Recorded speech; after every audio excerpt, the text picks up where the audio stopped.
भाई आज देखेंगे निधि शर्मा का जो रिएक्शन वाला वीडियो। चलो देखते हैं क्या बोलते हैं। कि देखना इंकलाब आएगा, हर सितम का जवाब आएगा। सही बात है। कुछ तो मीडिया को भी मसाला देना जरूरी है ना। वो तो सही कि है। देखना इंकलाब आए, सब छोड़ दो, शिक्षा पे कल कुछ नहीं छपेगा, ये मिसरे छपेंगे, आप देखिएगा। बिल्कुल, कि बिल्कुल। देखना इंकलाब आएगा, हर सितम का जवाब आएगा। अच्छे दिन का किए थे जो वादा, अच्छे दिन का किए थे जो वादा, उनका दिन भी खराब आएगा। आखिर में डरना बंद करो।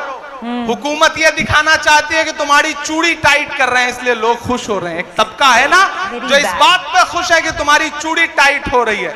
नहीं, डरना बंद करो। एक बुरा दौर आया है, टल जाएगा, वक्त का क्या है, एक दिन बदल जाएगा। ट्रेन में बुजुर्ग मुस्लिम अंकल के साथ जो बदसलूकी हुई, जो मार पिटाई हुई, बड़े शर्म की बात है ये। इन अ कंट्री लाइक इंडिया, जहां पर हर एक रिलीजन का इंसान रहता है, माइनॉरिटीज के ऊपर अत्याचार करना बड़ा ही अधार्मिक है। और इस टॉपिक पर इमरान प्रतापगढ़ी सर ने एक जबरदस्त नज्म लिखी है, जिसे हम बड़े जोश के साथ सुनने जा रहे हैं। और जिनको नहीं पता है, उनकी इंफॉर्मेशन के लिए मैं बता दूं कि इमरान सर उन बुजुर्ग अंकल से बाकायदा हॉस्पिटल तक में मिलकर आए हैं और उनके उपचार की अच्छी से अच्छी व्यवस्था करी है। आगे भी प्रोत्साहन कराया अंकल का, कह करके कि जब आप सही हो जाएंगे ना तो आपके घर पे मैं खाना खाने आऊंगा।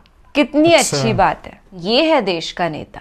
हे हाय हेलो नमस्ते जी, सत श्री अकाल, अस्सलाम वालेकुम। मैं निधि शर्मा इंडिया से। और दुख होता है इन सब वारदात पर कि टिफिन में बिरयानी ले जाने पर एक मासूम बच्चा 3rd क्लास में पढ़ता है, उसको आप स्कूल से निकाल दीजिएगा, या फिर बुजुर्ग जो मुसलमान अंकल है उनकी पिटाई करिएगा, या आर्यन मिश्रा गौ तस्कर समझे जाने की गलत फहमी की वजह से बेमौत मारा जाता।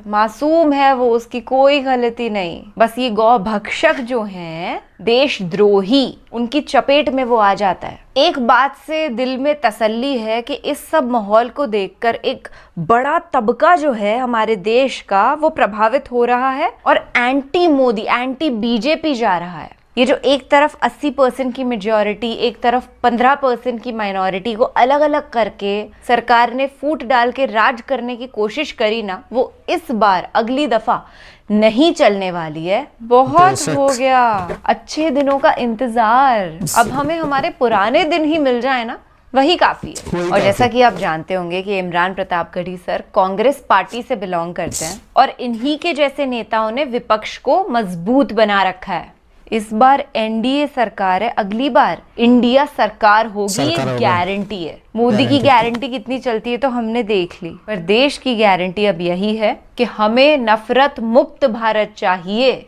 हमें आपस में प्यार से मिलजुल करके रहना है। चलिए एक मुस्कुराहट के साथ इस वीडियो को स्टार्ट करेंगे। आपसे बस इतना कह रहा हूं कि सामाजिक न्याय की लड़ाई में ही नहीं बल्कि जिंदगी के हर मोड़ पर शिक्षा का जो महत्व है, उस महत्व को समझना पड़ेगा।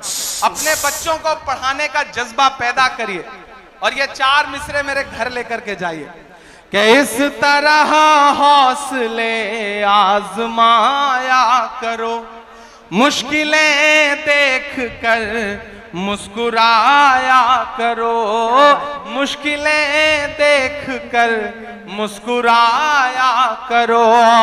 2 निवाले भले कम ही खाया करो, अपने बच्चों को लेकिन पढ़ाया करो, अपने बच्चों को लेकिन पढ़ाया करो। शिक्षित होइए, संगठित होइए। कभी डॉक्टर बाबा साहब अंबेडकर ने कहा था ना कि शिक्षा वो शेरनी है कि जिसका दूध जो कोई भी पिएगा वो दहाड़ेगा। तो अगर दहाड़ना चाहते हो, समाज में इज्जत के साथ रहना चाहते हो, तो शिक्षित बनो, बिल्कुल सही। बिना शिक्षा हासिल किए, बिना पढ़े। इसलिए मत पढ़ो कि नौकरी मिल जाएगी, सिर्फ नौकरी का मकसद बना के मत पढ़ो।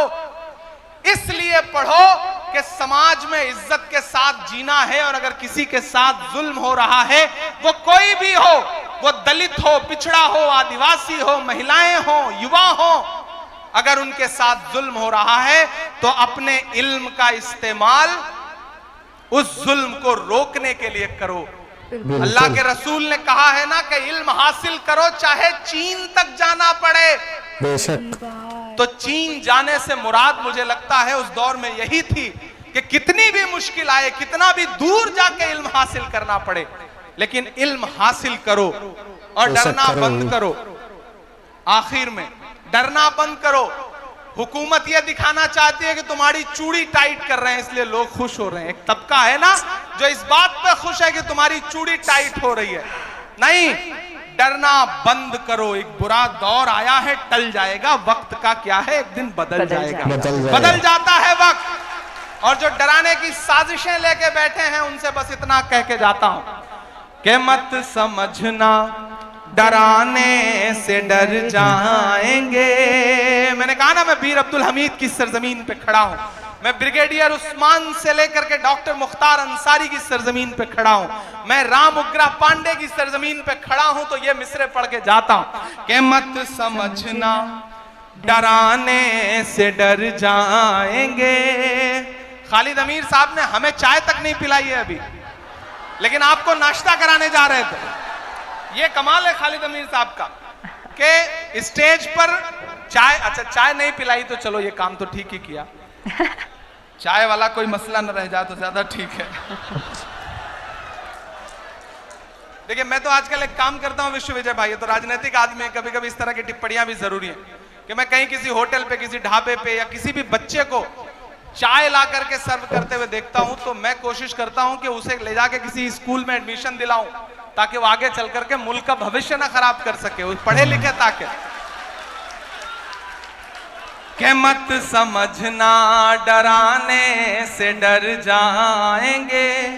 गाजीपुर के खून का जो उबाल है ना, जो इस मिट्टी का तेवर है ना, जो सरहदों की हिफाजत में खड़ा हुआ गाजीपुर का कोई भी लाल इस बात की परवाह नहीं करता कि सामने टैंक है या पैटर्न टैंक है या कौन है, वो अपनी जान की बाजी लगा करके भारत की सरहदों की हिफाजत करता है। मैं उस मिट्टी में खड़ा होकर के आखिर में आपको पुकारता हूं और ये मिसरे पढ़ता हूं, आपकी तालियों के शोर के साथ विदाई मांगता हूं कि मत समझना डराने से डर जाएंगे। अपनी बातें कहना सीखिए, पढ़िएगा तो अपनी बातें कहना भी सीखिएगा। कौन सी बात कहां कैसे कही जाती है, ये सलीका हो तो हर बात सुनी जाती है। मैं जब आया मेंबर ऑफ पार्लियामेंट बनके, तो मैं ओथ लेने गया, तो मैंने हिंदी में शपथ ली। तो उस समय तत्कालीन उपराष्ट्रपति थे वेंकैया नायडू जी। उन्होंने मुझे बुलाया अपने चैम्बर में और बुला के मुझसे कहा कि मैंने बहुत दिन बाद किसी युवा को इतनी शुद्ध हिंदी बोलते हुए देखा। तो मैंने कहा, सर मैं हिंदी साहित्य का विद्यार्थी हूं। तो वो और चौंके, बोले तुम तो शायर हो। मैंने कहा, ये कितना खूबसूरत कॉम्बिनेशन है कि मैं इलाहाबाद विश्वविद्यालय में गंगा और जमुना के तट पर बैठ करके मैंने शायरी और कविता लिखनी सीखी है। जहां संगम होता है जो नदियों का, वहां पे साहित्य का संगम होता है। मैं उस मिट्टी से आया हूं, इसलिए इस सरकार की सारी खुराफातें समझता हूं और उसको इसी भाषा में जवाब देने का हुनर भी जानता हूं। एक दिन महिला सशक्तिकरण पे बात हो रही थी, तो मैं खड़ा हुआ बोलने के लिए। तो मैंने कहा, यत्र नार्यस्त पूज्यन्ते रमन्ते तत्र देवता। बिल्कुल सही। जब मैंने संस्कृत का सूत्र वाक्य सुनाया, तो भाजपा के एक नेता बाद में मुझे सदन खत्म होने के बाद मिले, बोले इमरान आप संस्कृत का श्लोक सुना रहे हो। मैंने कहा, इसमें कौन सा कमाल है भाई, मैं हिंदी साहित्य का पढ़ा हुआ हूं। अभी तो मैंने एक श्लोक सुनाया है, आपने महिलाओं के खिलाफ अत्याचार बंद नहीं किए, तो और भी श्लोक सुनाऊंगा आपको। तो आपको शिक्षित इसलिए भी होना है कि दुनिया को समझने के लिए पढ़ोगे नहीं तो कैसे आगे बढ़ोगे। इसलिए मेरी गुजारिश है भाइयों और खास तौर से युवा साथियों कि अपनी मंजिलें तय करो, पढ़ो और डरना बंद करो और हुकूमतों से ये कहो कि मत समझना डराने से डर जाएंगे। मत समझना डराने से डर जाएंगे। अब के सारी हदों से गुजर जाएंगे। तैयार रहना तालियां आप बजाने के लिए, जो अगले 2 मिसरे हैं उस पर गाजीपुर की आवाम के लिए कहे गए मिसरे हैं वो, कि मत समझना डराने से डर जाएंगे, अब के सारी हदों से गुजर जाएंगे, मौत के नाम का खौफ देता है क्यों। तैयार रहिएगा कि मौत के नाम का खौफ देता है क्यों, मौत जिस रोज आएगी मर जाएंगे, मत समझना डराने से डर जाएंगे, अब के सारी हदों से गुजर जाएंगे, कि हमने जमजम दिया आबे गंगा दिया, हमने जमजम दिया आबे गंगा दिया, तुमने भारत को दंगा ही दंगा दिया। और अगले जो 2 मिसरे हैं जिन्होंने अब तक हाथ नहीं खोले होंगे उन्हें भी कसम देता हूं, अगर तालियां रोक पाइएगा तो रोकिएगा, कि हमने जमजम दिया आबे गंगा दिया, तुमने भारत को दंगा ही दंगा दिया, तुमने एक रंग के ख्वाब देखे मगर, तुमने एक रंग के ख्वाब देखे मगर, हमने हिंदुस्तान को तिरंगा दिया। क्या कहेंगे? बहुत शुक्रिया। कोई रोक नहीं पाएगा ताली से। बहुत शुक्रिया।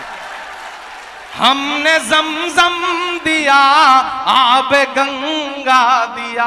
जब जब मुझे लगता है कि आप थक गए हैं तब तब आप मुझे गलत साबित कर देते हैं कि हमने जमजम दिया आब गंगा दिया, तुमने भारत को दंगा ही दंगा दिया, तुमने एक रंग के ख्वाब देखे मगर, हमने हिंदुस्तान को तिरंगा दिया। ये तिरंगा बदन पर लपेटे हुए, ये तिरंगा, कल मैं याद रह जाऊं तो इन मिसरों से आपको याद रह जाऊं कि ये तिरंगा बदन पर लपेटे हुए एक दिन इस जमीन में उतर जाएंगे, मत समझना डराने से डर जाएंगे, अब के सारी हदों से गुजर जाएंगे। ये भाई इतनी अच्छी बोली बोलते हैं, क्या बताओ, 100% सच। ठीक है भाई, इतना ही। Thank you so much video देखने के लिए, शुक्रिया।